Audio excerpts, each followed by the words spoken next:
एका रानात चतुर नावाचा एक कोल्हा राहत होता. नावाप्रमाणेच तो फार चतुर होता. एकदा भक्ष्याचा शोध घेत रानात हिंडत असता त्याला एका ठिकाणी मेलेला हत्ती आढळला. असे पाहताच त्याला फार आनंद झाला. आता येथे जेवण करावे असे वाटून त्याने हत्तीचे मांस तोडण्यासाठी चावा घेतला. पण हत्तीची कातडी फारच जाड असल्याने कोल्ह्याचे दात आत घुसेना.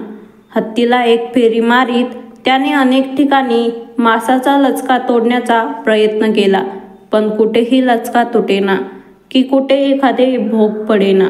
आता काय उपाय करावा असा विचार करण्यात बराच वेळ गेला. इतक्यात दूरवरून एक सिंह त्याच वाटेने येत असलेला कोल्ह्याने पाहिला. तेव्हा कोल्हा मनात घाबरला, पण काहीतरी युक्ती करून हे संकट टाळावे असे त्याने मनाशी ठरविले. सिंह जवळ येताच कोल्हा त्याच्या समोर नम्रतेने उभा राहून त्याला नमस्कार करीत म्हणाला, सिंह महाराज, मी तुम्हाला शरण आलो आहे. तुमच्या पायांचा मी दास आहे. बरं, मग काय म्हणतोस महाराज? मी तुमच्या भोजनासाठीच हा हत्ती मारून ठेवला आहे. मी तुमचीच वाट पाहत शिकारीची राखण करीत होतो. महाराजांनी आता भोजन करावे. कोल्ह्याचा विनय पाहून सिंह महाराज त्याच्यावर प्रसन्न होत म्हणाले, अरे मित्रा, याबद्दल तुला धन्यवाद. पण माझा नियम तुला माहीत नाही का? स्वतः मारलेलीच शिकार मी खातो. तेव्हा या हत्तीला मी खाणार नाही. हा मी तुलाच देतो बक्षीस म्हणून. असे म्हणत सिंह महाराज निघून गेले.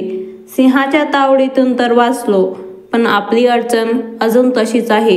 काय बरे करावे असा विचार करीत असता त्याच रस्त्याने एक वाघोबा आला. त्याच्या समोर न भीता जात ताट मानेने कोल्हा म्हणाला, काय रे वाघ दादा, इकडे कशाला मारायला आलास? शूर वाघाला कोल्ह्याचे बोलणे आवडले नाही. त्याने रागाने कोल्ह्याकडे पाहिले असता, अरे असा काय पाहतोस?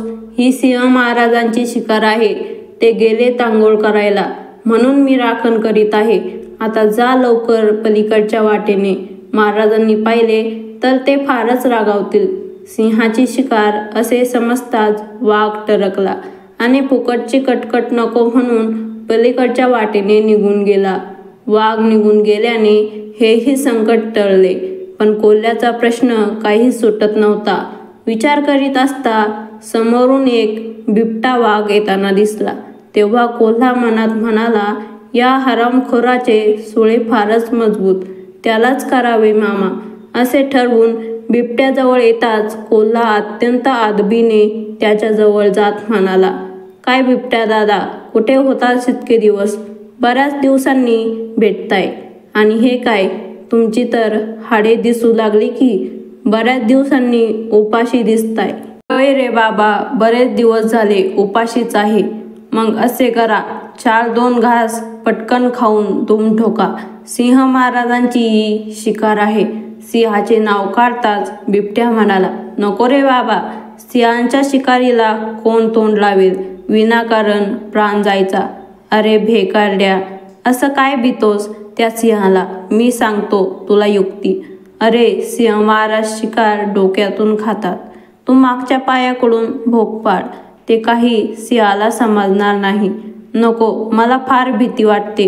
नको रे असा भिऊस, 4-2 घास खाच, मी आहे नाही तर. आणि मध्येच सिंह महाराज आले तर मी ठेवतो नजर. सिंह महाराज दिसताच मी तुला इशारा करीन, तसा मागच्या मागे पळून जा. बिबट्याला हे पटले. तो हत्तीच्या शेपटाकडे गेला आणि आपले सुळे कातडीत खुपसून मांसाचा एक लचका तोडला. तिथे भोक पडलेले पाहताच कोल्हा एकदम ओरडून म्हणाला, अरे पळ लवकर, सिंह महाराज आले. सिंहाचे नाव काढताच बिबट्या घाबरला. तोंडातला मांसाचा लचका तिथेच टाकून त्याने धूम ठोकली. कोल्ह्याचे काम झाले होते. संकटही टळले होते आणि हत्तीच्या कातडीला भोकही पडले होते. आता झकास भोजन करायचे असे ठरवून बिबट्याने पाडलेल्या आयत्या भोकात तोंड खुपसून कोल्ह्याने मांसाचा लचका तोडला आणि तो आनंदात भोजन करू लागला. इतक्यात तेथे दुसरा कोल्हा आला. त्याच्यावर हल्ला करून त्याला पळवून लावले आणि पुन्हा आपले भोजन सुरू केले. तात्पर्य: मोठ्या शत्रूला गोड गोड बोलून फसवून आपले काम करून घ्यावे. आपल्या जातीच्या शत्रूवर हल्ला करून घालवून द्यावे.